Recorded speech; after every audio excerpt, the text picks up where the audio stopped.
আসসালামু আলাইকুম রহমতুল্লাহি ওয়াবারাকাতুহ। জিলহজ মাসের প্রথম ৯ দিন রোজা রাখা সুন্নত। এসব দিনে রোজার বিশেষ ফজিলত বর্ণিত হয়েছে। হাফসা রাদিয়াল্লাহু তাআলা আনহা বর্ণনা করেছেন, 4টি আমল নবী সাল্লাল্লাহু আলাইহি ওয়াসাল্লাম কখনোই ছাড়তেন না। আশুরার রোজা, জিলহজের প্রথম দশকের রোজা, প্রতি মাসে 3 দিনের রোজা, ফজরের আগে 2 রাকাত সুন্নত নামাজ। সুনানের নাসাই শরীফের একটি হাদিসে কথায় বলা হয়েছে, তিনি ভাই বোনেরা, পবিত্রতম এই জিলহজ মাসের আজকে 7তম দিন। এই দিনে আপনারা অবশ্যই আসরের নামাজ আদায় করার পরে অন্তত 1 মিনিট সময় দিয়ে ছোট্ট দোয়ার আমলটি করলে রব্বুল আলামিন ইনশাল্লাহ আপনারা মনের নেক আশা ইনশাল্লাহ পূরণ করে দেবেন।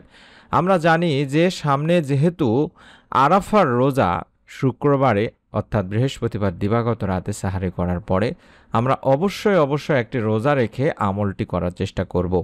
তাছাড়া আসরের নামাজ আদায়কারীর জন্য আল্লাহ তাআলার পক্ষ থেকে বিশেষ পুরস্কারের কথা বলা হয়েছে, তিনি ভাই বোনেরা। মুমিনদের উপরে দিনে 5 ওয়াক্ত নামাজ ফরজ, কোনো ওয়াক্তই না পড়া বা কাজা করার সুযোগ নেই।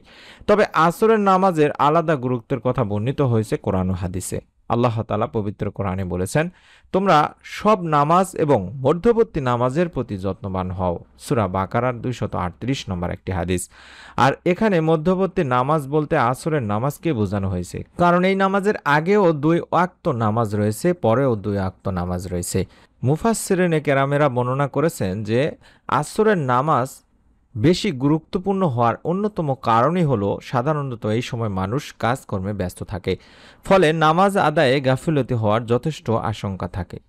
কিন্তু এই সময়টা আল্লাহ তাআলার কাছে অনেক দামি। আল্লাহ তাআলা কোরআন মাজিদে কিছু জিনিসের কসম করেছেন, সেখানে আসরেরও কসম রয়েছে। আল্লাহ তাআলা বলেন, আসরের কসম।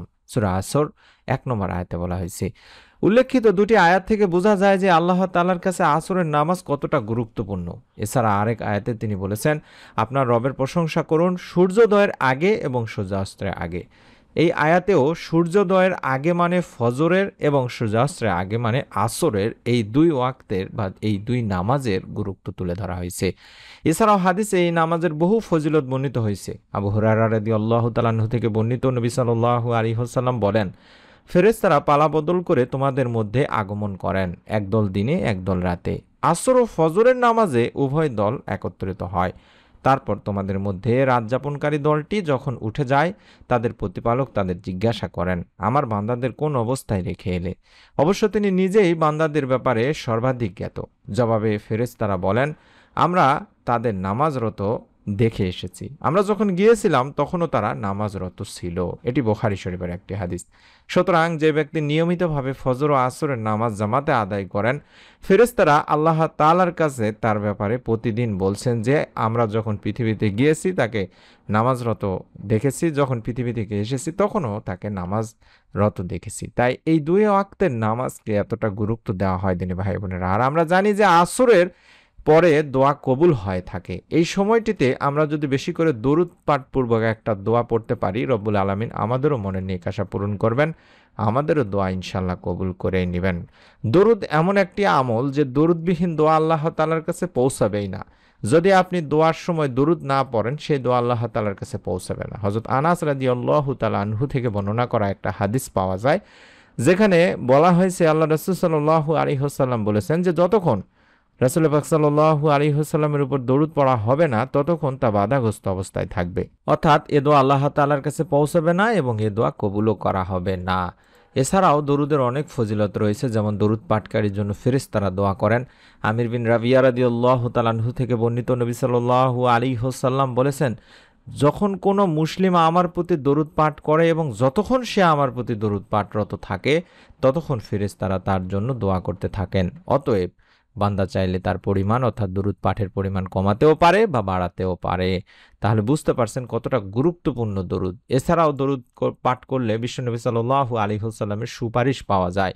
নবী সাল্লাল্লাহু আলাইহি ওয়াসাল্লাম বলেছেন, যে ব্যক্তি সকালবেলা আমার উপর 10 বার দরুদ পাঠ করবে এবং বিকেলবেলা আমার উপর 10 বার দরুদ পাঠ করবে, কঠিন কিয়ামতের দিন সে আমার সুপারিশ দ্বারা সৌভাগ্যবান হবে। সুবহানাল্লাহ। তাই আমরা দোয়াটি পড়ার আগে অন্তত 11 বার দরুদ পাঠ করে নিব। যে কোনো দরুদ পড়তে পারেন, আপনি চাইলে দরুদ ইব্রাহিম পড়তে পারেন, অথবা ছোট যে দরুদগুলো রয়েছে শুধুমাত্র সাল্লাল্লাহু আলাইহি ওয়াসাল্লাম সাল্লাল্লাহু আলাইহি ওয়াসাল্লাম এভাবে অন্তত 11 বার পড়তে পারেন।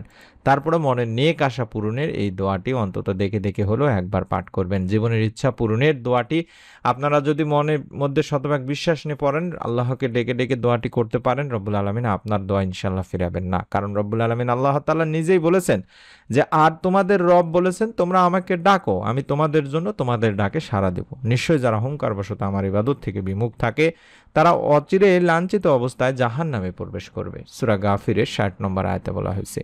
আল্লাহ তাআলা বলেন, যদি তোমাদের উপর আল্লাহর অনুগ্রহ তার দয়া না থাকতো তাহলে তোমরা ধ্বংস হয়ে যেতে, আর নিশ্চয়ই আল্লাহ অধিক তওবা গ্রহণকারী প্রজ্ঞাময়। সূরা নূর 10 নম্বর আয়াতে বলা হয়েছে। তাই আমাদেরকে হতাশ হলে হবে না, হতাশ হওয়া যাবে না, সর্ব অবস্থায় আল্লাহকে স্মরণ করতে হবে।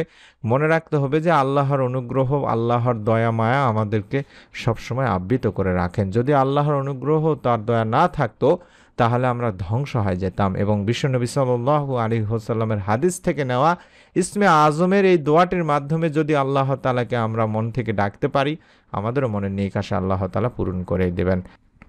হাদিসে এসেছে যে একবার হযরত আনাস রাদিয়াল্লাহু তাআলা আনহু আল্লাহ রাসূল সাল্লাল্লাহু আলাইহি ওয়াসাল্লামের সঙ্গে বসেছিলেন। এমন সময় এক ব্যক্তি সেখানে এসে নামাজ আদায় করার পরে এই দোয়াটি পাঠ করলেন। অর্থাৎ ইসমে আজমের যে দোয়াটি দেখাচ্ছি এই দোয়াটি পড়তে হবে আমাদেরকেও। আল্লাহুম্মা ইন্নী আসআলুকা বিআন্না লাকাল হামদু লা ইলাহা ইল্লা আনতাল মান্নান বাদিউস সামাওয়াতি ওয়াল আরদ ইয়া জাল জালালি ওয়াল ইকরাম ইয়া হাইয়্যু ইয়া কাইয়্যুম। আশা করছি আপনারা এই দোয়াটি দেখে দেখে হলেও পড়বেন। আল্লাহুম্মা ইন্নী আসআলুকা বিআন্না লাকাল হামদু লা ইলাহা ইল্লা আনতাল মান্নান বাদিউস সামাওয়াতি ওয়াল আরদ ইয়া জাল জালালি ওয়াল ইকরাম ইয়া হাইয়্যু ইয়া কাইয়্যুম। যদি পুরোটি পড়তে না পারেন দেখে দেখেও, তাহলে আপনারা শুধুমাত্র পড়বেন ইয়া জাল জালালি ওয়াল ইকরাম ইয়া হাইয়্যু ইয়া কাইয়্যুম। এভাবে অন্তত বেশ কয়েকবার পড়ে নেবেন। এই দোয়াটি পড়ার যখন নবী করিম সাল্লাল্লাহু আলাইহি ওয়াসাল্লাম শুনলেন তখন তিনি বললেন যে এই ব্যক্তি ইসমে আজম পড়ে দোয়া করেছে। ইসমে আজম হচ্ছে মহান আল্লাহর এমন নাম যে নামে ডাকলে মহান আল্লাহ সাড়া দেন এবং যে নামে তার কাছে চাওয়া হলে তিনি সব চাওয়া পূরণ করেন। আবু দাউদ শরীফের একটি হাদিস। তাহলে বুঝতে পারছি যে এই দোয়াটি হলো ইসমে আজমের গুরুত্বপূর্ণ দোয়া। এই দোয়ার মাধ্যমে আল্লাহ তাআলাকে ডাকলে আল্লাহ তাআলা তার ডাকে সাড়া দিয়ে থাকেন। আমরা যদি পবিত্র জিলহজ মাসের আজ ৭ম দিনে একটি কষ্ট করে এই আসরের নামাজ আদায় করার পরে দরুদ পাঠ পূর্বক এই ছোট্ট দোয়ার আমলটি করতে পারি, রব্বুল আলামিন ইনশাআল্লাহ আমাদেরও মনের নেক আশা পূরণ করে নেবেন। সকলের কাছে অনুরোধ করছি নিয়ত করে আমলটি করুন। আশা পূরণের জন্য আল্লাহ তাআলার কাছে বেশি বেশি কেঁদে কেঁদে বলুন, ইনশাআল্লাহ আপনিও এর ফল পাবেন। আমরা অনুরোধ করব নতুন আমলের ভিডিওগুলো যাতে আপনার মিস না হয়ে যায় তার জন্য চ্যানেলটি সাবস্ক্রাইব করে রাখার। সকলে ভালো থাকুন, সুস্থ থাকুন। আমরা দোয়া করি আল্লাহ তাআলা যেন আপনাদের সকলকে আমলের ওসিলায় আপনাদের মনের সুন্দর এবং ভালো নেক ইচ্ছাগুলো পূরণ করে দেন। আমিন। আসসালামু আলাইকুম ওয়া রাহমাতুল্লাহি ওয়া বারাকাতুহু।